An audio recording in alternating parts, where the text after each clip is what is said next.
नमस्कार दोस्तों, हाइड्रोलॉजी के इस बहुत ही इम्पोर्टेंट वीडियो में टीए की तरफ से मैं आपका फिर से स्वागत करता हूं। और टीए आप बार बार देखते हैं, इसके लिए बहुत बहुत शुक्रिया। लेकिन अगर आप पहली बार यहां पहुंचे हैं तो इस चैनल को सब्सक्राइब कर लीजिए। लेकिन ये थोड़ा सा अजीब सा लगता है ये पहले वीडियो के शुरू में कहना कि आप सब्सक्राइब कर लीजिए, तो ठीक है। अगर आप पहली बार यहाँ आए हैं तो इस वीडियो को पूरा देखिए फिर सब्सक्राइब कीजिएगा। लेकिन अगर आप गलती से दूसरी बार आए हैं और आप सब्सक्राइबर नहीं है तो प्लीज़ अभी कर लीजिए, नहीं तो पिछली बार की तरह इस बार भी आप भूल जाएंगे। बाकी वीडियो को लाइक और सब्सक्राइब करने का जो है सजेशन मैं वीडियो के लास्ट में दूंगा। तो हाइड्रोलॉजी के कई वीडियो मैं अपलोड कर चुका हूं और ये आगे अब हम लोग हाइड्रोलॉजी के जो एक एक टर्म्स हैं, हमने प्रिसिपिटेशन को बहुत ही डिटेल में पढ़ा था, रेन गेज स्टेशंस के बारे में पढ़ा, रेन गेज स्टेशन के मिसिंग डेटा को कैसे निकालते हैं, नंबर ऑफ रेन गेज कितने रिक्वायर्ड हैं कैसे निकालते हैं, ये सारी चीज़ें हम ऑलरेडी डिस्कस कर चुके हैं। अब हमने प्रिसिपिटेशन का जो सबसे मेन कारण होता है वो होता है इवापोरेशन, जिसके बारे में हमने चर्चा जरूर की थी, लेकिन उसके बारे में अब थोड़ा डिटेल डिस्कशन करेंगे इस वीडियो में। तो इवापोरेशन क्या है?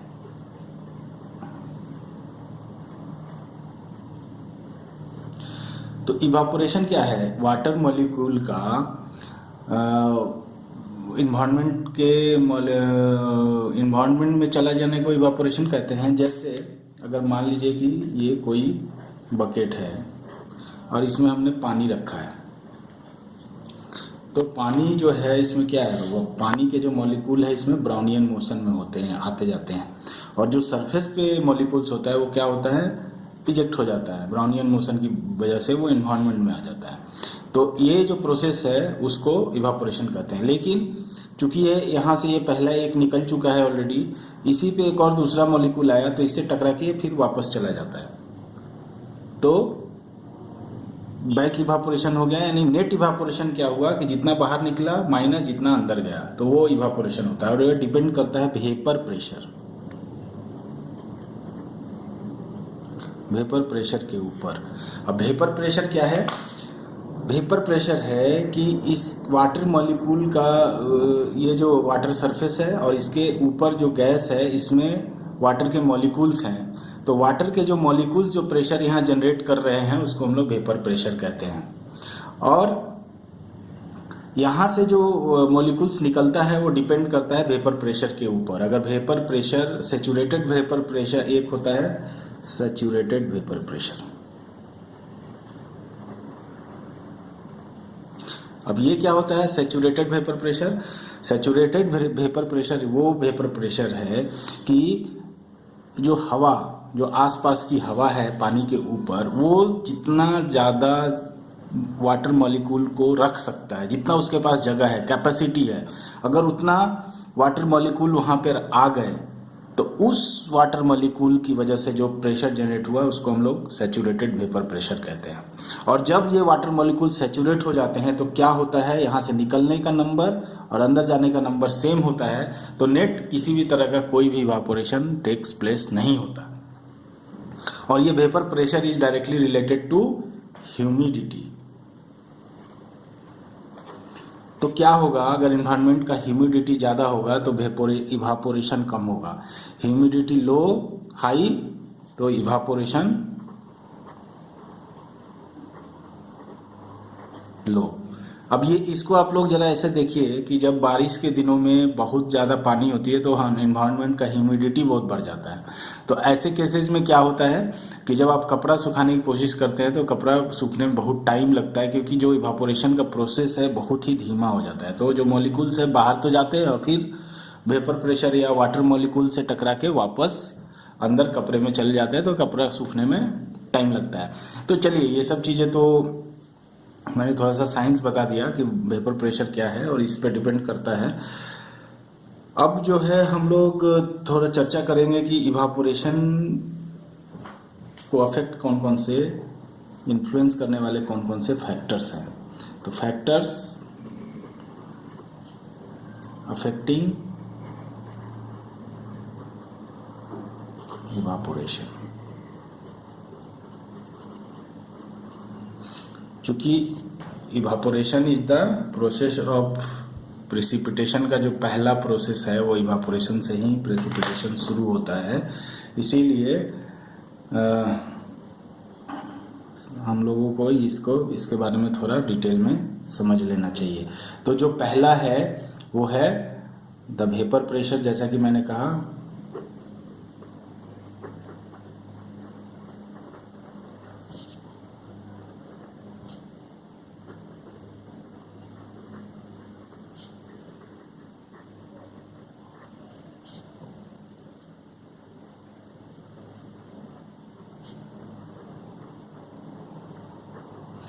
The vapour pressure at the water surface and the air above it, यानी जो मोलिक्यूल्स ऑफ वाटर हैं वो वाटर सरफेस के ऊपर, जैसे कि यहाँ के वेपर का प्रेशर क्या है उस पर इवापोरेशन बहुत ज़्यादा डिपेंड करता है। और एक जो है इसको हम लोग कह सकते हैं, इवापोरेशन को दूसरे टर्मों में कहें तो क्या है, evaporation is a cooling process.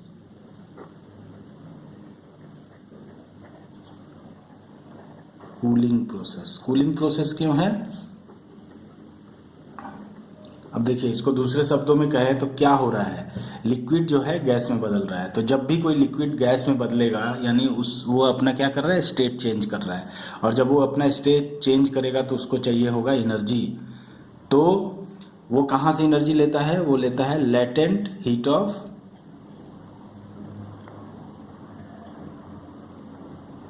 जो लेटेंट हीट है पानी के अंदर, वो छुपा हुआ ऊर्जा को लेके वो वापस उड़ जाता है।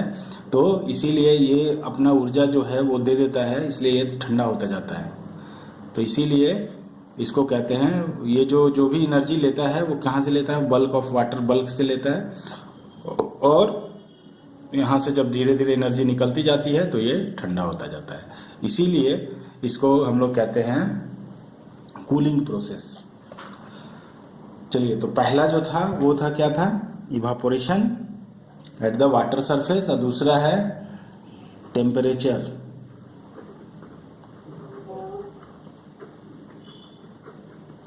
अब देखिए, एक चीज़ मैं आपको समझाना चाहता हूँ। आपका एक घर है, आपके घर में नंबर ऑफ पर्सन रहने का एक कैपेसिटी है। मान लीजिए कि आप नॉर्मली आप अपने घर में 4 पर्सन रहते हैं, 4 लोग रहते हैं, और दो या 4 और गेस्ट आ जाए तो भी आप रह सकते हैं।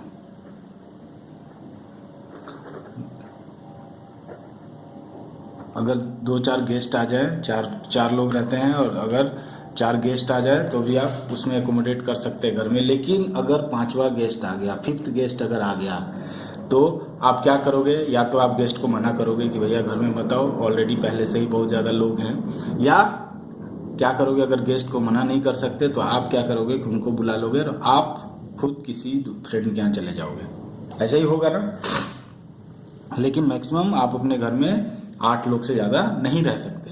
तो सिचुएशन यही है कि हवा जो होती है, हवा यानी एयर जो है वाटर को रखने का, उस एयर के अंदर पानी के रखने की एक कैपेसिटी होती है, जिसको हम लोग 100% ह्यूमिडिटी कहते हैं। यानी जितनी उसकी कैपेसिटी, अगर उतना पानी आ जाए एयर में तो उसको हम लोग कहते हैं 100% ह्यूमिडिटी। तो पानी जितना है रखने की जो कैपेसिटी होती है, अगर उससे कम है हवा में, तब तो और जितने वेपर हैं वो आते जाएं, कोई बात नहीं है ना? और जैसे ही वो 100% पहुंचेगी, वो क्या होगा, कुछ आएंगे और कुछ अंदर भी जाएंगे, अंदर जाएंगे बाहर जाएंगे, दोनों प्रोसेस सेम हो जाएगा और कोई किसी भी तरह का नेट इवापोरेशन नहीं होगा। तो मैं ये डिस्कस इसलिए कर रहा था कि एयर एंड वाटर का टेम्परेचर जो है, पानी जो टेम्परेचर अगर ज़्यादा होगा तो ह्यूमिडिटी यानी पानी को रखने की कैपेसिटी हवा की बढ़ जाती है। तो अगर टेम्परेचर ज़्यादा है तो ज़्यादा इवापोरेशन होने की संभावना होती है। इसीलिए मैं ये बता रहा था, कम टेम्परेचर पे, जैसे आपके घर में एसी जैसे ही आप चलाते हो तो क्या होता है, एसी आप चलाते हैं और एसी में से पानी निकलता है, थोड़ा थोड़ा छोटा छोटा ड्रॉपलेट्स पानी के बहुत सारे निकलते हैं, रात भर में तो एक बाल्टी तक जमा हो जाता है। तो वो क्यों होता है ऐसा? क्योंकि जो आपके कमरे का हवा है, जैसे ही उसको हम ठंडा कर देते हैं तो ठंडा होने से उस हवा को रखने की कैपेसिटी हवा की कम हो जाती है और वो पानी को कंडेंस करके बाहर निकाल देता है अपने अंदर से।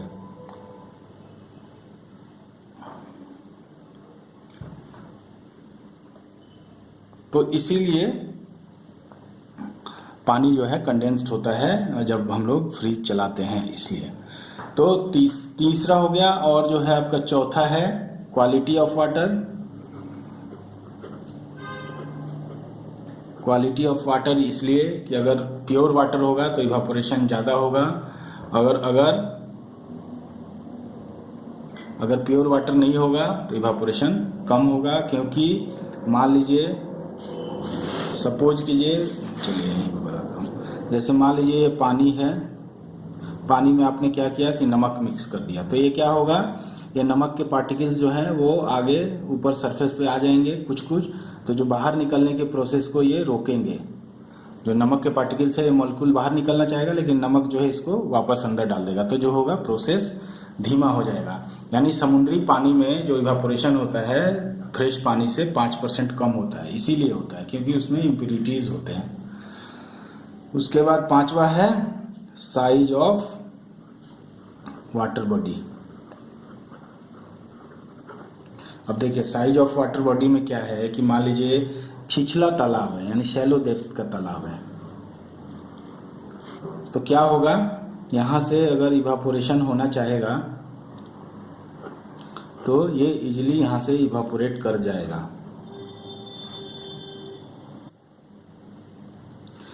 तो साइज है कि अगर वाटर बॉडी का एरिया ज़्यादा है तो इवापोरेशन ज़्यादा होगा ऑब्वियसली। इफ एरिया मोर तो इवापोरेशन मोर।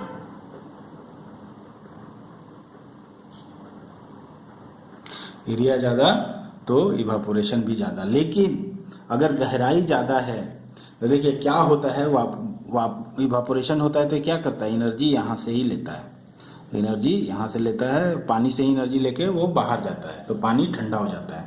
तो अगर मान लीजिए पहले हम लोग कंसीडर करते हैं at the time of summer,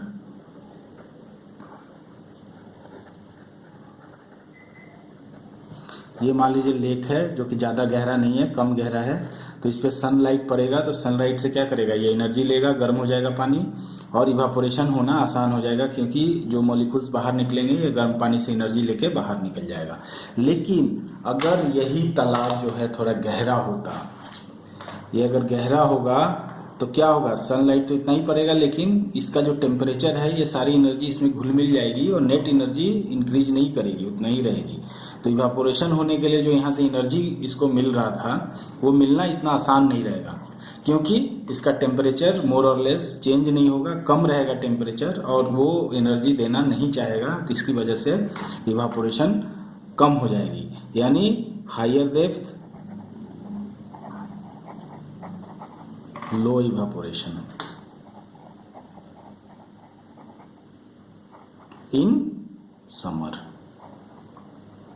देखिए तो पहला फैक्टर है एरिया, अगर एरिया ज़्यादा, एरिया मोर तो मोर evaporation, higher depth low evaporation, क्योंकि जो सनलाइट आ रही है उसकी एनर्जी जो एक जगह कंसंट्रेट नहीं रहेगी, पूरे डेप्थ में डिस्ट्रीब्यूट हो जाएगी, तो इवापोरेटेड जो मॉलिक्यूल निकलना चाहेगा उसको एनर्जी मिलना थोड़ा मुश्किल हो जाएगा, जिसकी वजह से जो इवापोरेशन का प्रोसेस है वो स्लो हो जाएगा अगर डेप्थ वाटर बॉडी का ज़्यादा है।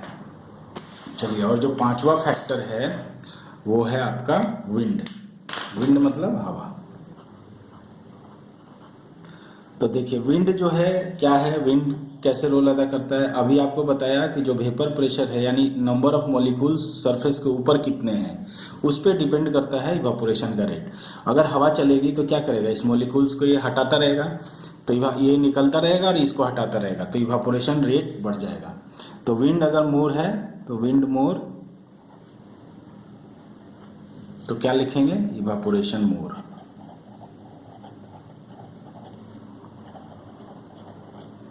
लेकिन एक ऐसा समय आएगा कि विंड इतना तेज है कि ये सारे मॉलिक्यूल्स को हटा दे रहा है, तो उसके बाद अगर विंड फर्दर इंक्रीज होगा तो क्या होगा, किसी भी तरह का कोई इवापोरेशन में आपका कोई इंक्रीज नहीं होगा।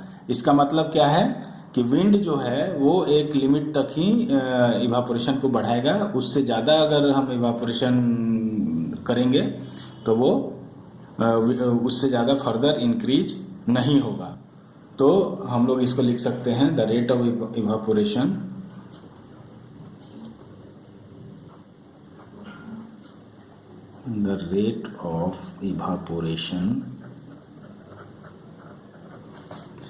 increased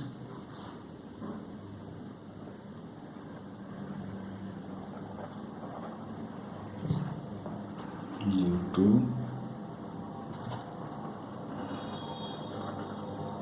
higher wind.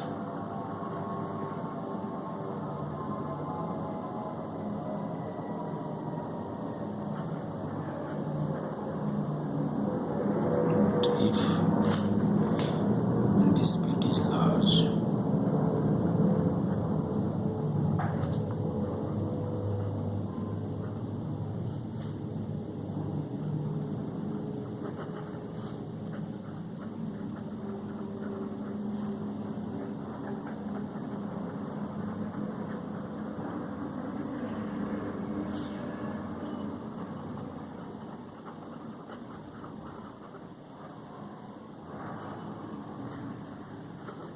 any further increase of wind speed does not influence the evaporation. तो अब आप बात समझ गए होंगे कि इसमें क्या फैक्टर है। अब चलिए अब धीरे धीरे, और इसमें जो चौथा है और एक और है, जो चौथा पार्ट है वो है एटमॉस्फेरिक प्रेशर। अगला है नंबर पता नहीं, एटमॉस्फेरिक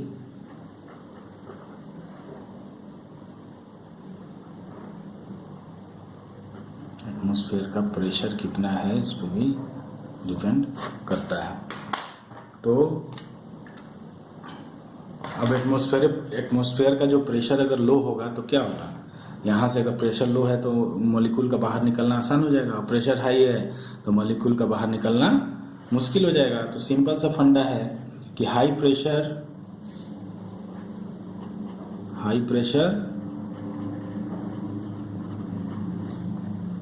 लो इवापोरेशन, और इसका उल्टा हो जाएगा, लो प्रेशर तो हाई इवापोरेशन। यानी एल्टीट्यूड पे जाते हैं पहाड़ी इलाकों में तो वहाँ पे इवापोरेशन का रेट ज़्यादा होता है क्योंकि वहाँ पे प्रेशर कम होता है। तो ये तो थी कि क्या क्या चीज़ें हैं इन्फ्लुएंस करती हैं।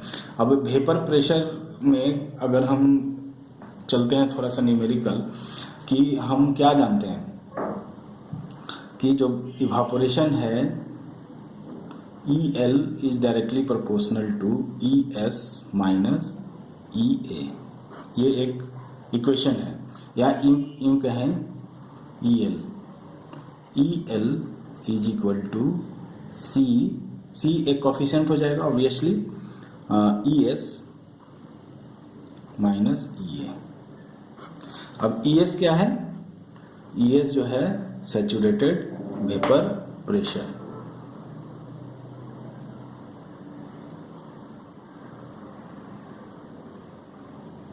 सैचुरेशन वेपर प्रेशर,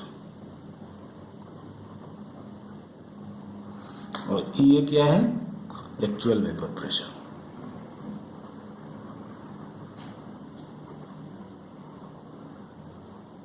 और ये सब किस पे बात कर रहे हैं, eight water temperature.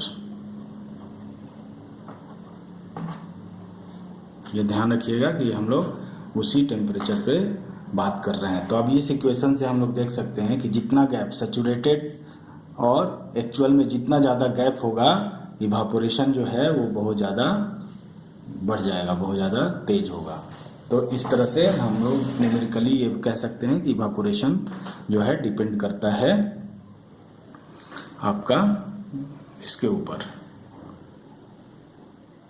Vapour pressure के ऊपर। चलिए, ये तो हमने समझ लिया। अब हम लोग देखते हैं कि इवापोरेशन को मेजर कैसे करते हैं। थोड़ा बोरिंग लग रहा है, शायद मुझे भी लग रहा है कि मैं इतना इंटरेस्टिंग तरीके से नहीं बता रहा हूँ, लेकिन चीज़ें ऐसी हैं कि थोड़ी बोरिंग तरीका है, बोरिंग ही है, लेकिन आप इसको ज़रूर देखते रहिए, समझते रहिए, एक बार देख जरूर लीजिएगा क्योंकि बोरिंग है लेकिन ये एग्ज़ाम्स में आते हैं और काम के हैं, तो अगर आप थोड़ा सा मन लगाएंगे इसमें तो आपको बेनिफिट है। तो प्लीज़ आप थोड़ा सा इस पर ध्यान कंसंट्रेट कर लीजिए, तो ये आपको फ़ायदा ही करेगा। तो अब हमारा जो अगला टर्म है वो है मेज़रमेंट। अब कोई भी जो फेनोमेना है, जो भी नेचुरल फेनोमेना है, वो इंजीनियर के काम का नहीं है अगर इंजीनियर उसको मेजर ना कर सके, क्योंकि जब तक मेजर नहीं करेगा तब तक इंजीनियर को समझ में नहीं आएगा कि ये ज़्यादा है कम है, इसको कम करना है ज़्यादा करना है। प्रॉब्लम्स का सॉल्यूशन तो तभी हो सकता है जब हम लोग उसको मेजर कर सकें। तो मेजर करने का अगर कोई मेथड नहीं है तो हमने डेवलप किया एक मेथड, और उसको कहते हैं पैन मेथड। तो मेजरमेंट का तरीका क्या है? पैन। इसमें दो तरह का मेथड है। उसमें पहला जो पैन है उसको कहते हैं क्लास ए इवापोरेशन पैन।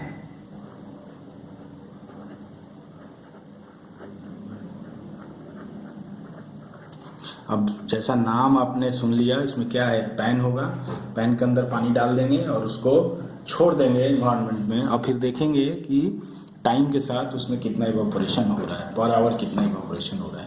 तो वो एक डेटा हमें मिल जाएगा कि इस स्टैंडर्ड पैन में जब हम पानी रख के छोड़ देते हैं तो कितना इवापोरेशन होता है।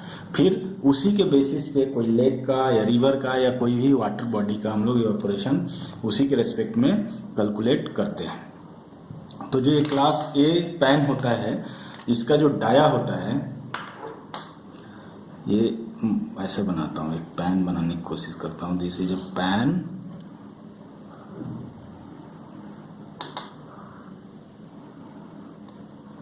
ये आपका पैन है, अगर मैं ठीक से बना पाया। इसका जो कहता है कि जो डायमीटर होता है, दिस इज डायमीटर। डायमीटर कहता है 1210 mm। 1210 mm का डायमीटर होता है, और इसका जो डेप्थ होता है 225 mm। ये जो डेप्थ है, दिस इज 255 mm। ये 255 mm होता है। और इसमें जो पानी जो डालते हैं वो करीब करीब 180 से 200 mm होता है। ये जो पानी है 180 टू 200 mm। और इससे जो इवापोरेशन होता है किसी खास टाइम में, उसको हम लोग कहते हैं पैन इवापोरेशन। क्या कहेंगे? Pan evaporation. वो 1 घंटे में हो सकता है, 24 घंटे में हो सकता है, 1 दिन में हो सकता है। तो हम जो भी टाइम फिक्स करेंगे, तो इस पैन में जो इवापोरेशन होगा इसको कहते हैं क्लास ए इवापोरेशन पैन। इसका डायमीटर होता है 1210 मिलीमीटर, इसका हाइट होता है 255 मिलीमीटर, और इसमें जो पानी रखते हैं टेस्टिंग के लिए वो 180 से 200 मिलीमीटर या 18 से 20 सेंटीमीटर में अगर कहें तो 18 से 20 सेंटीमीटर होता है। तो इसको हम लोग क्या करते हैं कि एनवायरनमेंट में रख देते हैं इवापोरेट होने के लिए।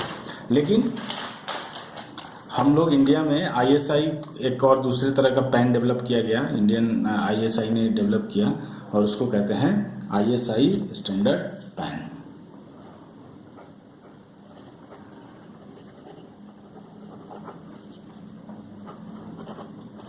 तो उसी जो क्लास ए इवापोरेशन पैन था उसी को थोड़ा सा मॉडिफाई कर दिया गया, और इसमें जो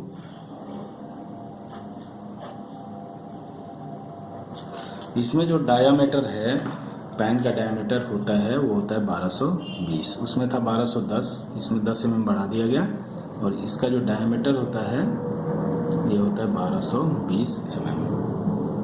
ठीक है। और इसका जो डेप्थ होता है वो 255 ही होता है। फर्क क्या है कि इसके ऊपर ये जो है मेड ऑफ कॉपर शीट, वो जो बना होता था स्टैंडर्ड पैन, वो बता देता हूँ, वो GI बना होता था। ये गैल्वेनाइज्ड आयरन का GI का बना होता था। गैल्वेनाइज्ड, GI मतलब गैल्वेनाइज्ड आयरन, और ये बना होता है। इससे तो कुछ ज़्यादा फर्क नहीं पड़ेगा, इससे कोई फ़र्क नहीं पड़ेगा कुछ का भी बनाए, वो कॉपर का बनाएंगे तो थोड़ा ड्यूरेबिलिटी बढ़ जाएगी, कॉपर में रस्टिंग वस्टिंग की समस्या कम होती है। तो made of copper sheet of thickness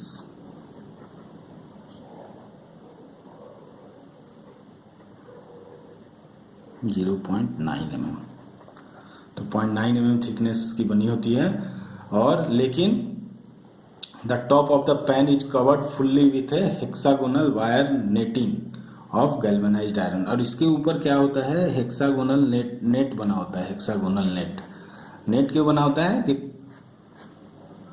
कोई पक्षी वक्षी इसके अंदर आके इसका पानी को दूषित न करे, डिस्टर्ब न करे, और इससे क्या होगा कि इवापोरेशन का डेटा जो है वो कम हो जाता है। तो covered with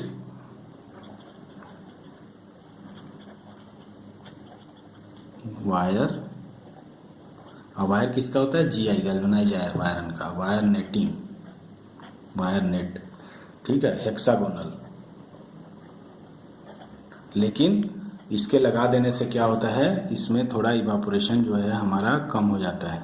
hexa covered with wire किससे बचाने के लिए, for to prevent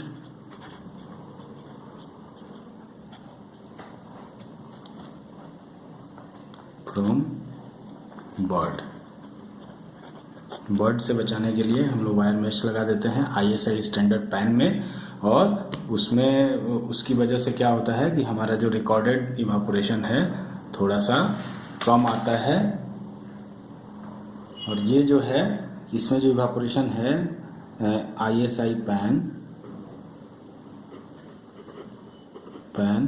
evaporation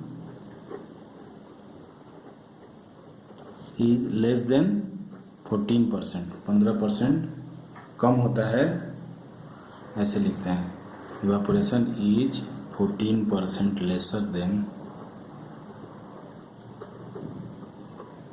standard class A standard pan.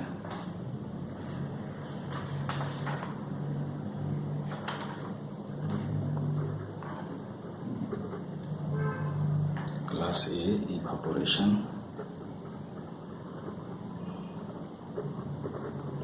ठीक है। तो ये हमें पता चल गया, उसके हिसाब से हम लोग इसको एज ए स्टैंडर्ड मान के और एक कॉफिशिएंट डेवलप करते हैं, और आगे हम लोग उसी से मेजर करते हैं। जैसे अब हम लोग किसी लैग, ये जो आ रहा है ना काला काला, ये पीछे का है, तो कंफ्यूजन होगी, इसलिए चलिए मैं नेक्स्ट पेज में ही लिखता हूँ। तो क्या है, अगर मान लीजिए लेक का इवापोरेशन निकालना है, लेक इवापोरेशन, तो लेक इवापोरेशन कैसे निकालेंगे, हम लोग लेक के पानी को पैन में रख देंगे और पैन को रख देंगे और उसमें से इवापोरेशन मेजर करेंगे, तो is equal to CP into pan evaporation.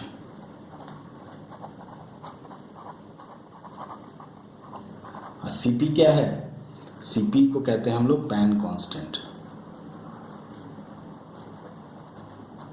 अब थोड़ा मज़ा आ रहा होगा कि पैन में हमने पहले मेजर किया और उसमें एक कांस्टेंट से गुना किया, जिसको हम लोग कहते हैं पैन कांस्टेंट या पैन कोफिशिएंट, और ये होता है 0.84 ISI पैन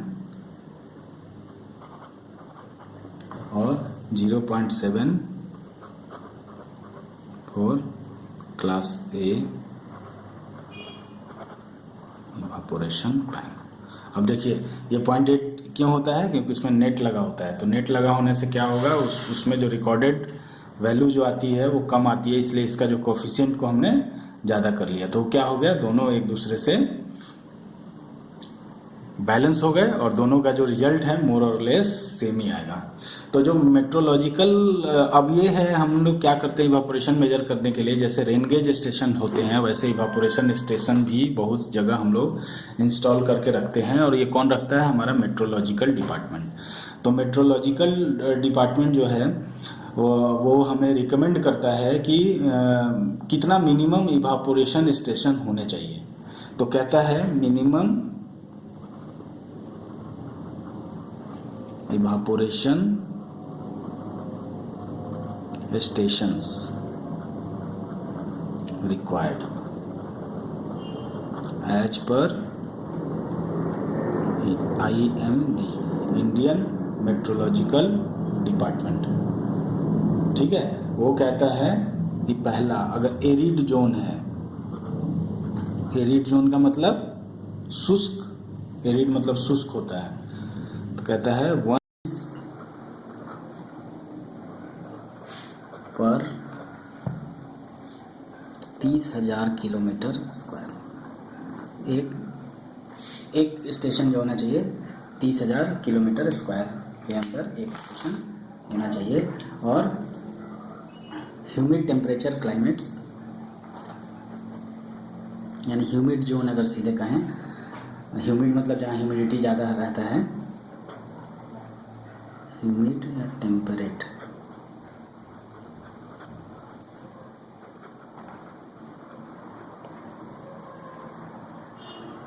वन स्टेशन पर 50,000 किलोमीटर स्क्वायर। तो ये एक डेटा है। और आपको पता है कि इंडिया में जो है, इन इंडिया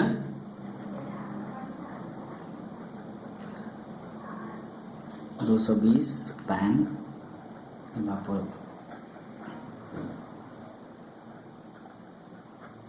इवापोरीमीटर भी कहते हैं पैन मीटर को, और ये कौन मेंटेन करता है? IMD करता है। ठीक है, तो एरिड जोन में 1 स्टेशन पर 30,000 kilometre square, humid temperate climate में 1 स्टेशन पर 50,000 किलोमीटर स्क्वायर में होना चाहिए। और भारत के पास 220 पैन इवापोरीमीटर हैं, जिसको इंडियन मेट्रोलॉजिकल डिपार्टमेंट जो है मेंटेन करता है। अब हम लोग इवापोरेशन को थोड़ा सा और डिटेल में पढ़ते हैं। कुछ फार्मूला मैं बताऊंगा, थोड़ा आप उसको याद करने की कोशिश कीजिएगा। ऑब्जेक्टिव में बहुत इंपॉर्टेंट हो जाता है इस तरह के फार्मूले, थोड़े टिपिकल, थोड़े अजीब गजीब से होते हैं। तो एम्पिरिकल फार्मूला जो है आपको पता ही है।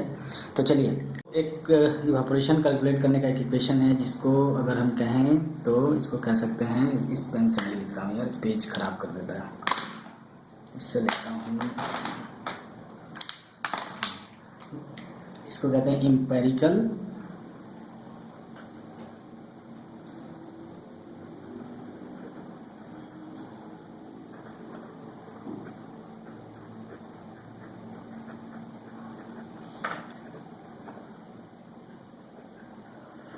ये जो फार्मूला मैं अभी बता रहा हूँ, इसको कहते हैं एम्पिरिकल इवापोरेशन इक्वेशन। और ये जो फार्मूला बेस्ड है डाल्टन्स लॉ पे।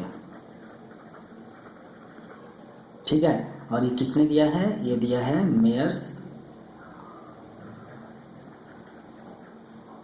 इसको कहते हैं मेयर्स फार्मूला। तो ये फार्मूला है ई माने evaporation, is equal to Km। Km क्या है? Km जो है कॉफिशिएंट है। इसके पहले हमने पढ़ा था ES माइनस EA। ठीक है, उसके बाद 1 plus V9 divided by 16। ES minus EA तो समझ गए, इवापोरेशन वेपर प्रेशर का डिफरेंस, एक्चुअल और सैचुरेटेड। Km जो है एक कॉफिशिएंट है, इसके बारे में अभी आगे बताऊंगा। उसके बाद आपका V9 क्या है? V9 है monthly mean wind velocity in kilometre per hour at about 9 metre above the ground. यानी V9 कहने का मतलब मंथली, यहाँ लिखता हूँ, V9 is equal to monthly mean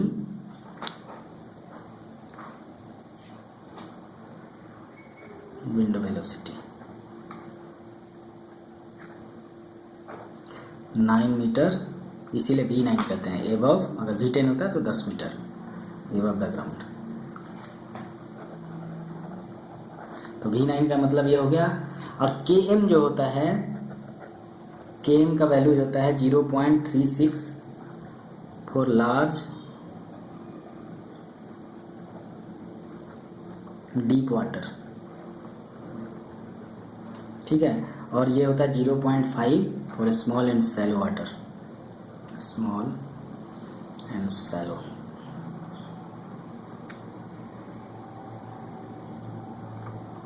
तो ये आपका एक इक्वेशन है। अब बात रह गई हमारा जेड की।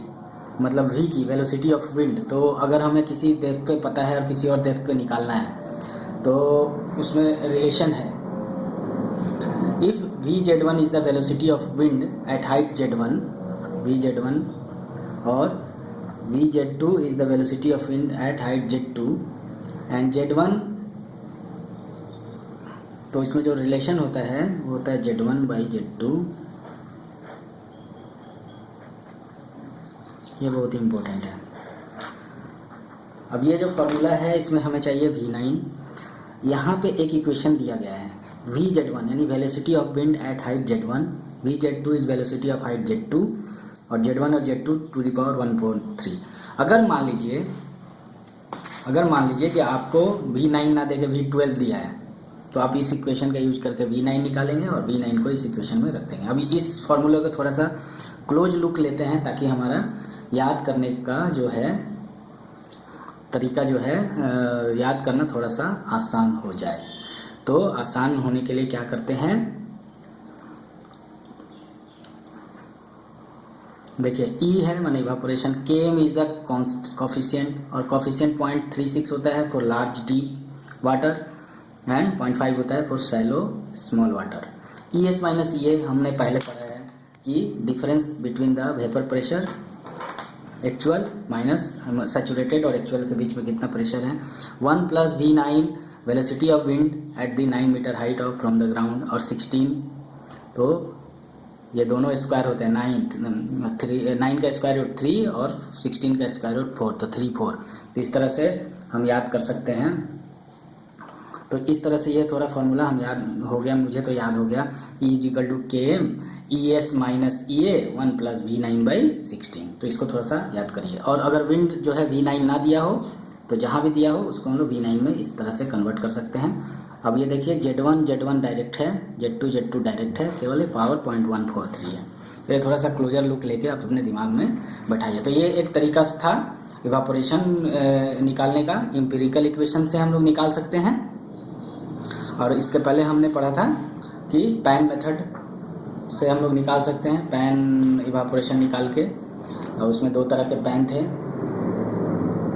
तो क्लास 1 पैन और क्लास A पैन और ISI पैन। अब आगे चलते हैं और एक और तरीका हम लोग सीखते हैं इवापोरेशन निकालने का, और जिसको हम कहते हैं वाटर बजट मेथड। नेक्स्ट जो है उसको कहते हैं वाटर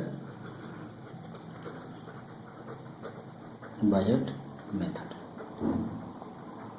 अब इस मेथड का मेन जो मकसद होता है, ये क्या होता है, इसमें हम लोग डायरेक्टली तो इवापोरेशन नहीं निकालते हैं, लेकिन इवापोरेशन के अलावा बाकी चीज़ें अगर हम निकाल लें तो कितना वाटर आया और कितना वाटर गया, और जाने वाले में मतलब इनिशियल वाटर कितना है, फाइनल वाटर कितना है, और जो बच गया गैप वो क्या होगा, इवापोरेशन होगा। तो इसको हम लोग वाटर बजट मेथड से कहते हैं। एक्चुअली में इसमें इवापोरेशन ना निकाल के बाकी चीज़ें हम निकाल लेते हैं और उसके बाद हम कह देते हैं कि इसमें इवापोरेशन इतना हुआ। तो ये भी थोड़ा सा इंटरेस्टिंग है, जानना ज़रूरी है, इसलिए पढ़ना भी ज़रूरी है। लेकिन ये जो है थोड़ा रिलायबिलिटी इसमें कम होती है, ये क्योंकि ये हम लोग डायरेक्ट नहीं निकाल के कुछ ना कुछ एजम्पशंस करते हैं बहुत सारी चीज़ों में, तो फिर वो हमें जो रिजल्ट आता है वो उतना रिलायबल नहीं है। तो हम लोग वाटर बजट इक्वेशन जो है,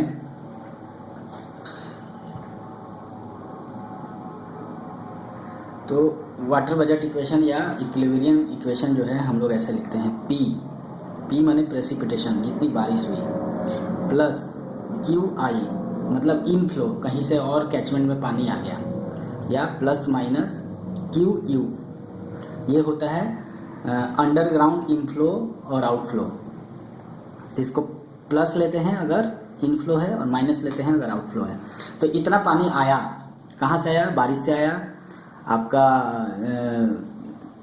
टोटल सरफेस इनफ्लो है, सरफेस से फ्लो होके आया, और टोटल अंडरग्राउंड इनफ्लो है, या तो आउटफ्लो है या इनफ्लो है, इसको हम लोग प्लस माइनस से दिखाते हैं। और दिस इज इक्वल टू, ये कितना होगा, ये होगा evaporation loss, evaporation is a loss, plus QO, यानी QO हो गया सरफेस आउटफ्लो हो गया।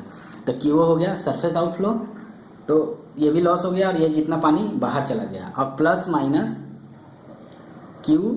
डेल्टा क्यू एस, यानी चेंज इन स्टोरेज। अगर बढ़ गया तो इसको पॉजिटिव लेंगे और अगर घट गया तो निगेटिव लेंगे। तो ये है आपका वाटर बजट इक्वेशन। अब इसको मैं थोड़ा सा आपको लिख देता हूँ ताकि आपको किसी भी तरह का कोई कन्फ्यूजन ना रहे। तो P इज इक्वल टू होता है total precipitation,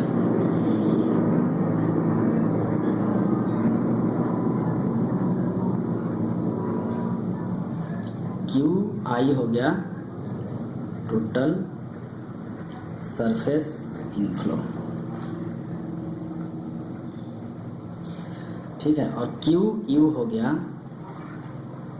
total underground inflow और आउटफ्लो, ये दोनों के लिए है। अब इसमें क्या होता है, positive if inflow, negative if outflow.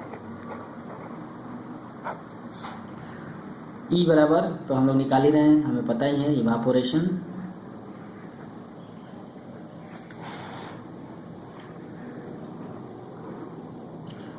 Q O is equal to total surface outflow, O means out, Q I, I means inflow, O means outflow. Confuse नहीं होना है, सब सिंपल तरीके से लिखा गया है। और delta Q S is equal to change in storage, यानी कितना चेंज हो गया, पहले कितना पानी था अब कितना पानी हुआ, दोनों का जो डिफरेंस है वो डेल्टा एस है, चेंज इन स्टोरेज। तो इस इक्वेशन से अगर सारे डेटा हमें ये सारा पता हो तो हम लोग इवापोरेशन आसानी से निकाल सकते हैं। Change in storage positive if increase, negative if decrease. तो ये हो गया आपका वाटर बजट मेथड से हम लोग कैसे इवापोरेशन निकालेंगे, बाकी चीज़ें निकाल लेंगे और जो बच गया वो इवापोरेशन हुआ। इसमें कुछ चीज़ें अगर मिस होती हैं तो फिर वो इवापोरेशन में काउंट हो जाएगा, इसलिए ये इसको इतना रिलायबल नहीं कहते हैं, इसलिए इसको कहते हैं लेस रिलायबल मेथड।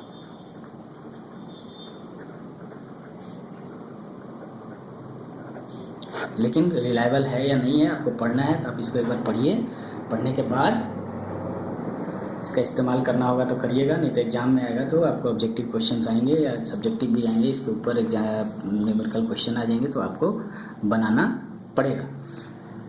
अब उसके बाद जो अगला मेथड है, ये तो था आपका वाटर बजट मेथड। उसके बाद एक और मेथड है जो कि ज़्यादा एक्यूरेट है, energy budget method.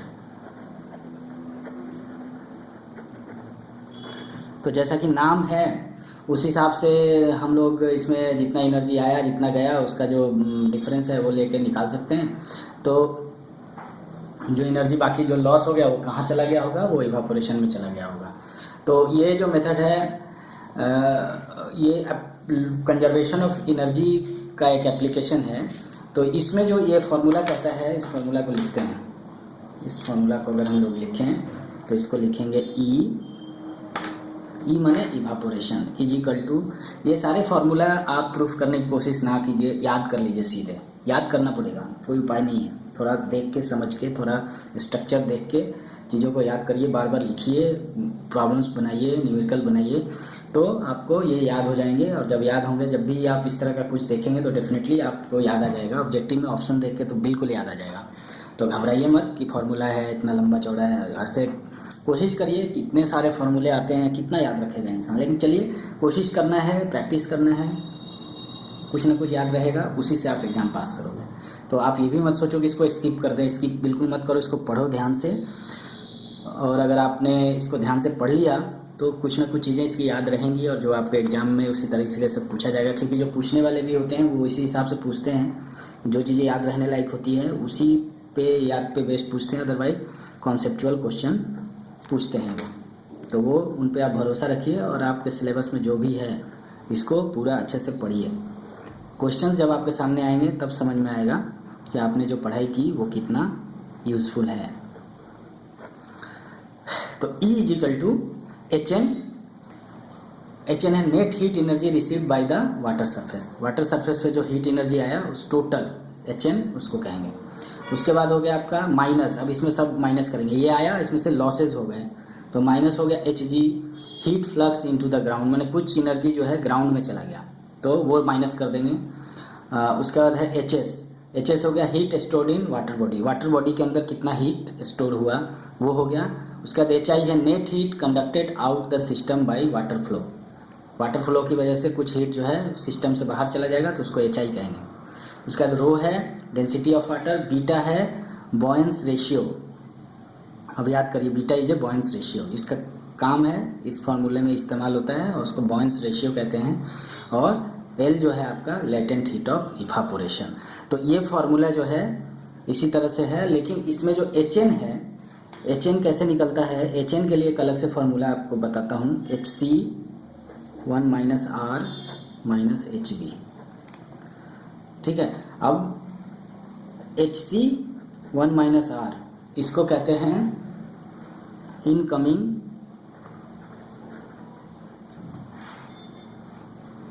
H C 1 minus R को कहते हैं इनकमिंग सोलर रेडिएशन।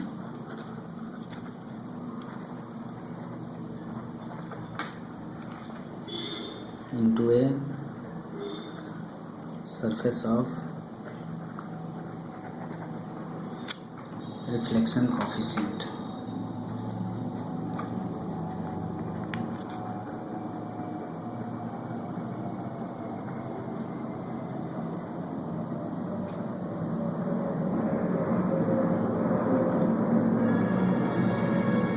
और एच बी है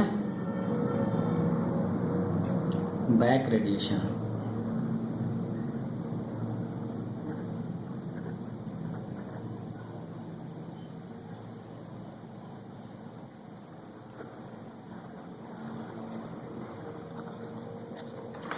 देखिए एच एन जो total energy received by total energy है,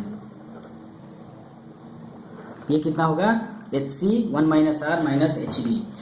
अब एच सी 1 माइनस आर क्या है, incoming solar radiation, solar radiation जो आया into a surface of reflection coefficient R. अगर कोई सरफेस है वाटर का, उसका रिफ्लेक्शन कोफिशिएंट अगर आर है, तो रिफ्लेक्शन कोफिशिएंट अगर आर है तो उसके लिए ये फार्मूला दिया गया है H C into 1 minus R, ये हो गया आपका इनकमिंग सोलर रेडिएशन। और एच बी है बैक रेडिएशन, कोई की जो ऑब्जेक्ट है उसका भी कोई टेम्परेचर है तो वो भी कुछ टेम्परेचर को बैक रेडिएट कर देगा, तो दोनों को माइनस करेंगे तो एच एन निकलेगा टोटल। तो ये फार्मूला भी आप याद कर लीजिए। बाकी जो नोटेशंस के मीनिंग है वो मैंने आपको बता दिए हैं।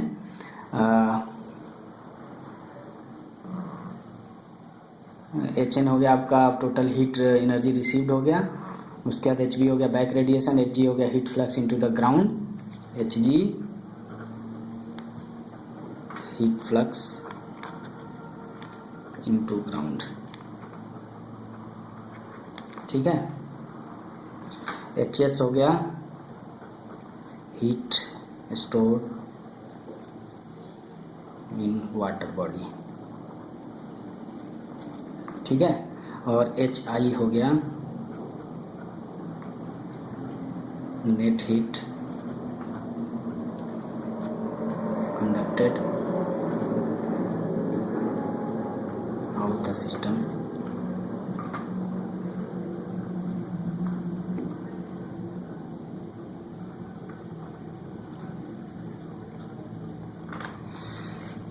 बीटा हो गया आपका बॉयंस रेशियो। पूछ देगा बीटा का मतलब क्या है, बीटा इज ए बॉयंस रेशियो। रो हो गया डेंसिटी ऑफ वाटर,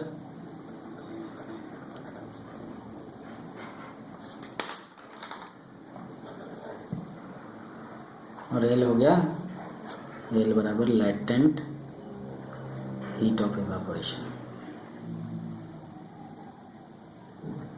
तो ये एक फॉर्मूला था। तो अभी इसके बाद हम लोग पढ़ेंगे मास ट्रांसफ़र मेथड क्या होता है, इवापो ट्रांसपिरेशन क्या होता है, उसको कैसे मेजर करते हैं, उसके क्या क्या ऑब्जेक्टिव्स हैं। तो ये वीडियो थोड़ा लंबा हो गया, कोई बात नहीं, लंबा है, इसको आपने पूरा देखा, थोड़ा पेशेंस रख के देखा, इसके लिए बहुत बहुत धन्यवाद। मैं तो बस यही कहूँगा कि जो चीज़ें थोड़ी सी कम इंटरेस्टिंग हैं उनको थोड़ा ध्यान से पढ़िए ज़रूर। तो हमने काफ़ी कुछ इस वीडियो में कवर किया। मैं कोशिश करूंगा कि ये जल्दी से जल्दी ये हाइड्रोलॉजी ख़त्म हो, थोड़ा इवन की थोड़ा लंबा वीडियो बने तो भी कोई दिक्कत नहीं है। अगर आपको ये वीडियो पसंद आया तो क्या करिएगा, इसको प्लीज़ लाइक करिए। आप लोग लाइक करने में कंजूसी कर रहे हैं, आप लोग प्लीज़। अगर वीडियो देखिए पूरा तो लाइक कर दीजिए, तुरंत लाइक कर दीजिए। लाइक करने से वीडियो का रेटिंग बढ़ता है और ये ज़्यादा लोगों तक पहुंचता है, सर्च में जल्दी आता है। तो लोगों को ज़्यादा से ज़्यादा लोग जब सर्च करेंगे टॉपिक को तो उनको जल्दी मिल जाया करेगा अगर आप इसको लाइक करेंगे तो। इसलिए प्लीज़ आप इसको लाइक करिए, अगर आपको अच्छा लगा है तो लाइक करिए। अगर और उसके बाद क्या करना है, उसके बाद करना है आपको सब्सक्राइब,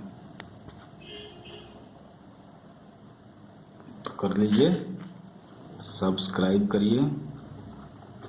सब्सक्राइब करेंगे तो आपके बटन के बगल में एक घंटी जो है वो दिखने लगेगा, तो उस घंटी को भी दबा दीजिएगा। तो क्या होगा कि आपको तुरंत नोटिफिकेशन मिल जाएगा, जैसे ही वीडियो अपलोड होगा आपको नोटिफिकेशन आ जाएगा, तो आपको बहुत फ़ायदा होगा, आपका कोई वीडियो मिस नहीं होगा। तो उस घंटी को भी दबा दीजिएगा और थोड़ा सा नेक काम भी करिए, शेयर करिए। शेयर करेंगे तो क्या होगा, आपके दोस्त को भी इसका फ़ायदा होगा इस वीडियो का, वो दोस्त भी आपको दुआएं देगा। तो लाइक सब्सक्राइब शेयर टीए को करिए, लाइक सब्सक्राइब शेयर, और लोगों को इनकरेज करिए अगर आपको ये वीडियो पसंद आया तो। वीडियो को पूरा देखने के लिए धन्यवाद। आपका कोई सुझाव है, कोई शिकायत है तो कमेंट बॉक्स में ज़रूर लिखिए। मिलते हैं अगले वीडियो में। Bye bye.